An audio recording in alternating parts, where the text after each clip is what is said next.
Bonjour. Aujourd'hui, la fête de la Mère de Dieu est célébrée sur l'invocation des Auxiliatrices.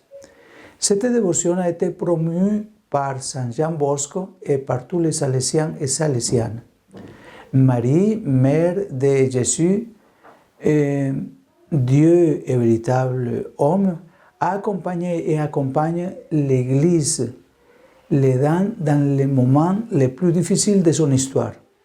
Aujourd'hui encore, Marie continue à nos côtés, implorant le Saint-Esprit pour chacun d'entre nous que continuons à avancer dans cette vallée de larmes. Aujourd'hui, comme pilule, encourageons l'inclusion et la participation active à la vie sociale et ecclésiale de tous ceux que, d'une manière ou d'une autre, sont marqués par la fragilité ou le handicap. Aujourd'hui, nous examinons le document sur la dignité humaine concernant l'exclusion des personnes handicapées. L'un des critères permettant de vérifier l'attention réelle portée à la dignité de chaque individu, bien entendu, est l'attention portée aux plus défavorisés. Notre époque, malheureusement, ne se distingue guère par une telle attention. Une culture de déchets est en train de s'imposer. Pour contrer cette tendance, la condition de ceux qui se trouvent dans une situation de déficit physique ou psychique mérite une attention et une sollicitude particulière. Cette condition de vulnérabilité particulière, si présente dans les récits évangéliques, interroge universellement ce que signifie être une personne humaine, précisément à partir d'un état de déficience ou de handicap.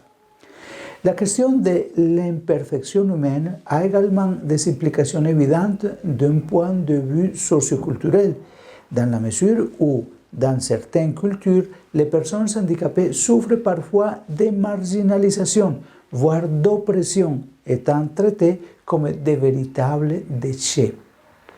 En réalité, tout être humain, quelle que soit sa condition de vulnérabilité, reçoit sa dignité du fait même qu'il évolue et aimé par Dieu. Pour ces raisons, l'inclusion et la participation active à la vie sociale et ecclésiale de tous ceux qui sont, d'une manière ou d'une autre, marqués par la fragilité ou le handicap, devraient être encouragés autant que possible. Dans une perspective plus large, il convient de rappeler que la charité, cœur de l'esprit de la politique, est toujours un amour préférentiel pour les dernières qui anime secrètement toutes les actions en leur faveur. Prendre soin de la fragilité veut dire force et tendresse, lutte et fécondité au milieu d'un modèle fonctionnaliste et privatisé qui conduit inexorablement à la culture du déchet. Cela signifie prendre en charge la personne présente dans sa situation la plus marginale et angoissante à être capable de loindre de dignité. On crée ainsi, bien entendu, une activité intense, car tout doit être fait pour sauvegarder le statut et la dignité de la personne humaine. Que chacun d'entre nous s'occupe de ça et que nous ayons une attention très particulière pour les personnes handicapées, comme Jésus l'a montré toujours dans l'Évangile.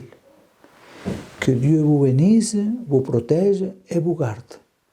Amen.